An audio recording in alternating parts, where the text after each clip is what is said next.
Magandang araw po muli sa inyo, na patuloy na tumatangkilik sa aming channel. Sa video presentation na ito, aming tatalakayin ang isa sa mga pinakamalagim na trahedya na naganap sa probinsya ng Cavite noong 1967. Ito ang aksidente sa tulay ng Italaro. Muli po kaming nakikiusap na mag-subscribe po kayo sa aming channel upang may pagpatuloy po namin ang aming ginagawang pagsasaliksik. Sa ginawang pag-aaral ng researcher, ay ginamit niya ang listahan ng blog na iChoose.ph ukol sa mga naganap na malalagim na aksidente sa Pilipinas, na dito mapapansin ang mga bilang ng mga nasawi. June 6, 1969 Baler, Aurora. 4 na po ang nasawi at 32 ang nasaktan. February 15, 1972 Calamba, Laguna.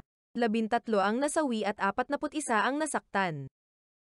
July 4, 1980 Kamalig, Albay.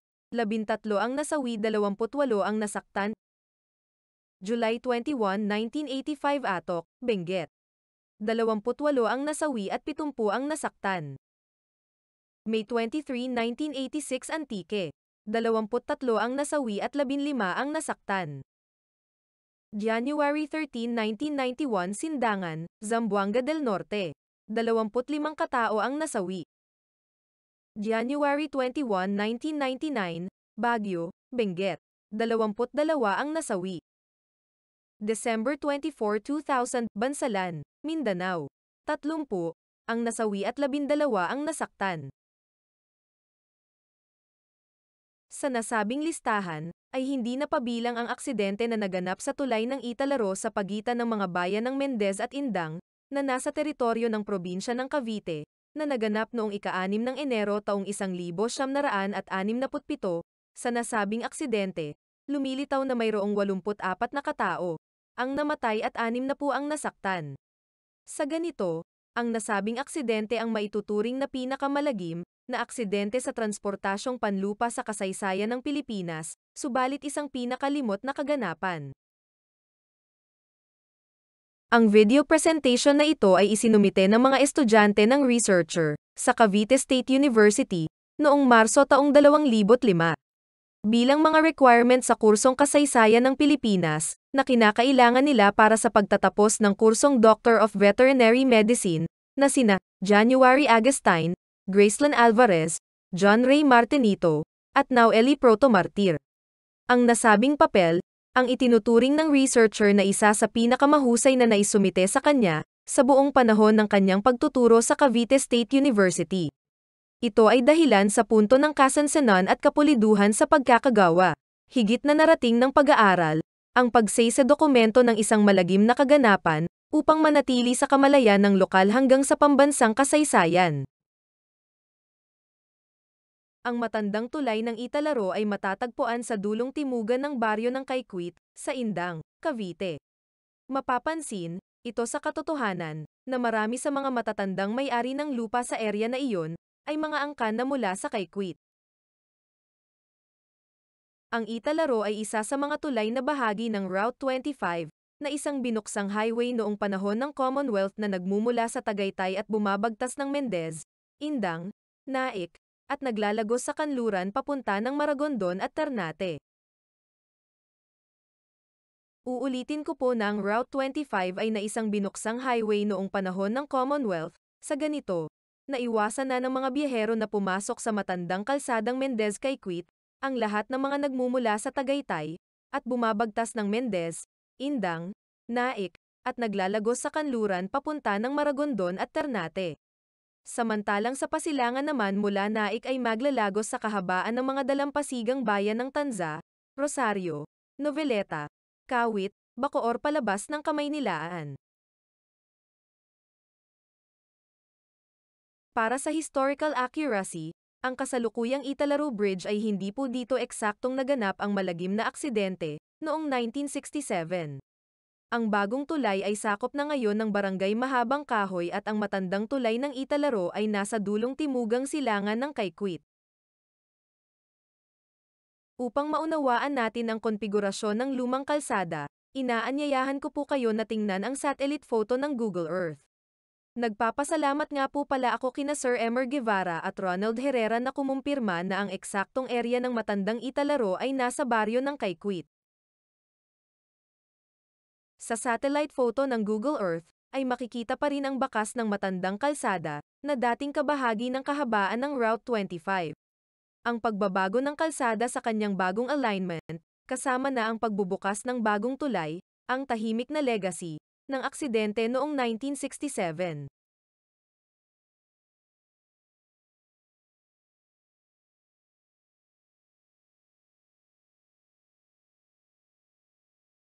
Sa usapan ng dalawang karakter na isiningit ng researcher, kailangan nating pag-aralan ang kabuuan ng topografiya na pinangyarihan ng malagim na insidente. Sa kabuuan, mula sa Tagaytay, ang kahabaan ng lupa na dumadaan sa Mendez hanggang sa poblasyon ng Indang ay papadausdos na mayroon mga maburol na bahagi. Ang sityo ng Italaro ng Kaikwit ay inihihiwalay naman sa baryo ng Mahabang Kahoy ng isang malalim na ilog ng Binambangan na ang kurso ng tubig ay nagmumula sa Mendez at bumubuhos hanggang Manila Bay sa baybayin ng bayan ng Naik.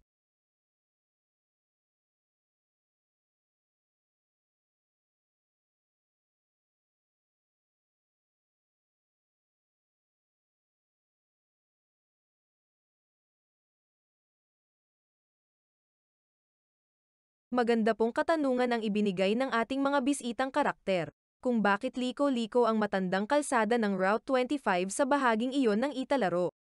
Nililinaw po namin sa inyo, na isa sa prinsipyo ng paglalagay ng tulay sa pre-war Philippines, ay ang hanapin ang pinakamaikling pagitan ng ilog. Ito ay upang makatipid sa materyales, at maging matatag ang istruktura. Lumilitaw sa ginawang pagtatanong ng researcher sa ilang mga taga Cavite, sinasabi nila na ang hitsura ng matandang tulay ng Italaro ay halos ganito.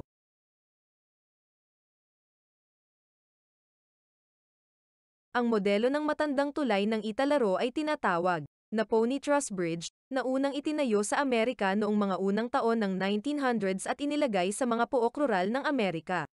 Ang prinsipyo ng paglalagay ng mga pony truss bridge sa mga rural areas ay siya ring prinsipyo na ginamit ng mga Amerikano sa paglalagay ng pony truss bridge sa pook rural sa Pilipinas.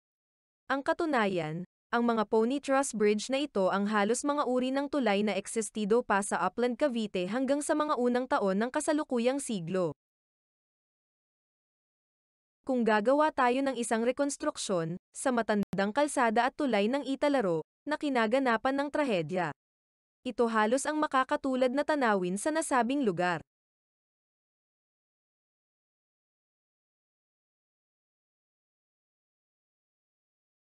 Ang pagiging delikado ng paliko-liko at makitid na daan, sa isang maikling tulay, na tumetawid sa isang malalim na bangin, ay isang perpektong recipe, para sa isang malagim na trahedya. Ang katunayan, sa loob halos ng 4 na buwan ng taong 1965, mayroon ng nadulas na 2 delivery truck, ng soft drink, at 2 bus ang nahulog na rito, na ang 2 aksidente ay ikinasawi ng 40 katao. Subalit, ang nasabing mga trahedya ng 1965, ay malalampasan pa ng isang higit na malagim na aksidente, 2 taon pagkatapos.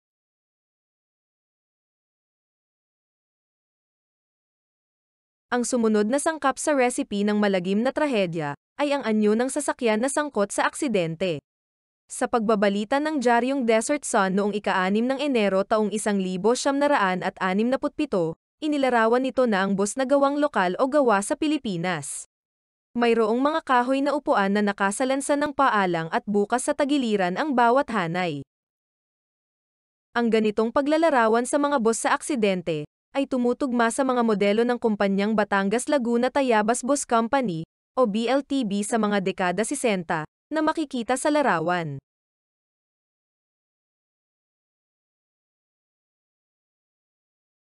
Mapapansin na ang bilang ng BLTB bus sa larawan ay number 301, at ang isa sa 2 bus na nasangkot sa trahedya ay BLTB bus number 318.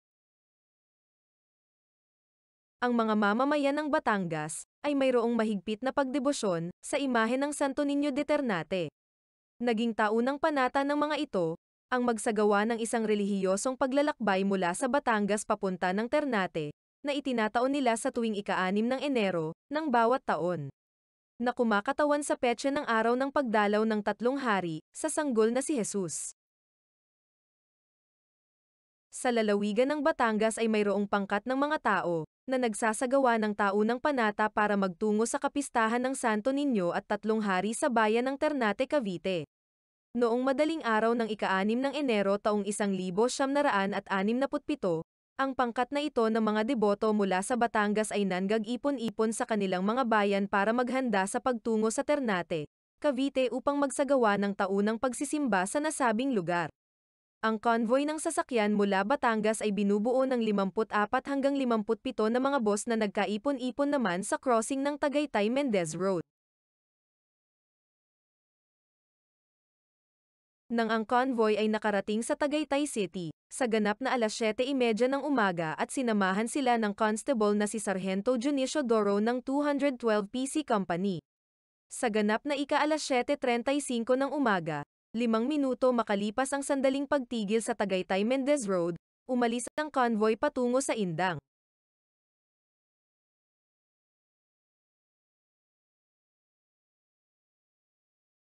Upang maunawaan ang lugar na kinaganapan, ay ipapakikita ko po ang isang anggulo ng matandang tulay ng Italaro, mula sa Indang papunta ng bayan ng Mendez. Sa aking ipinapakitang file ng Google Satellite Photo noong 2014, halos 50 taon na ang nakakalipas, buhat ng maganap ang aksidente. Makikita pa rin, ang pagiging makahoy ng area, at ang higit na pagiging magubat ng paligid at ilalim ng ilog na kinabagsakan ng dalawang bus.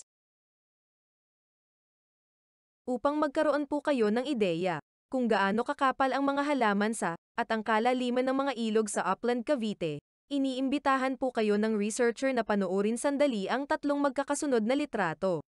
Ito po ay dahilan sa ang bangin ng ilog sa matandang tulay ng Italaro ay halos ganito rin po ang katulad.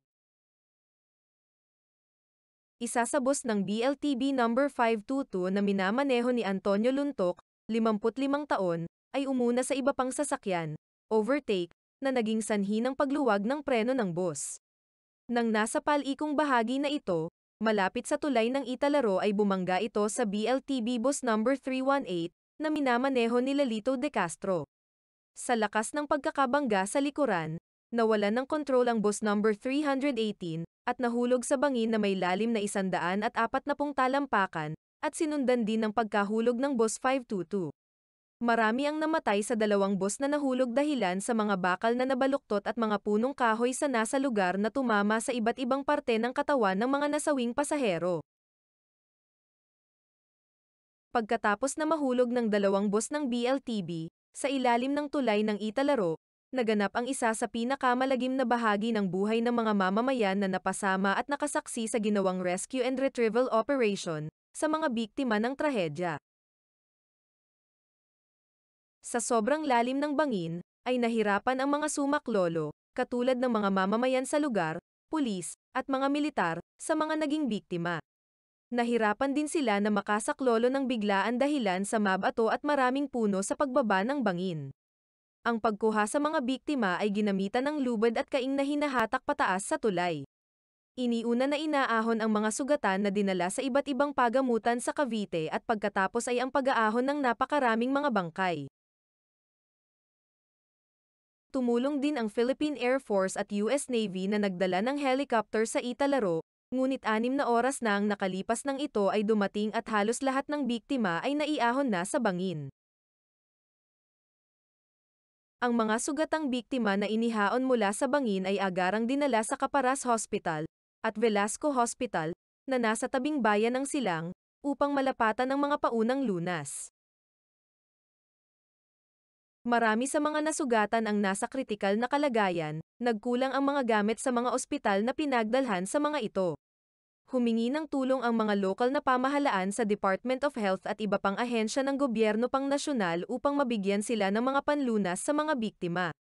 Subalit dumating lamang ang mga tulong pagkatapos ng isang araw at ang mga ambulansya ay dumating naman ng 1:30 ng hapon ng ika-7 ng Enero taong 1967, isang araw at kalahati matapos ang trahedya. Dahilan sa sobrang kabagalan ng aksyon, Ang mga kamag-anakan ng mga biktima ang gumawa ng paraan upang mailipat ang mga nasaktan sa Maynila, kung saan may magandang pasilidad ang mga hospital. Sa araw ng ika-6 ng Enero taong 1967, ang nakuhang bangkay ng mga nasawi ay dinala sa Indang Health Center, sa poblasyon para kilalanin ang kanilang mga kaanak. Ang tanawin na nakahilera ang mga bangkay, ay isa sa pinakamalagim na nasaksihan ng mga mamamayan ng Indang sa mga kapanahunan na iyon. Pinuputol po muna namin ang video presentation na ito, upang hindi maging mahaba. Inaasahan po namin, ang inyong magiging pagsubaybay sa susunod na bahagi ng ating paksa. Hanggang sa muli, maraming salamat po sa inyong panunood.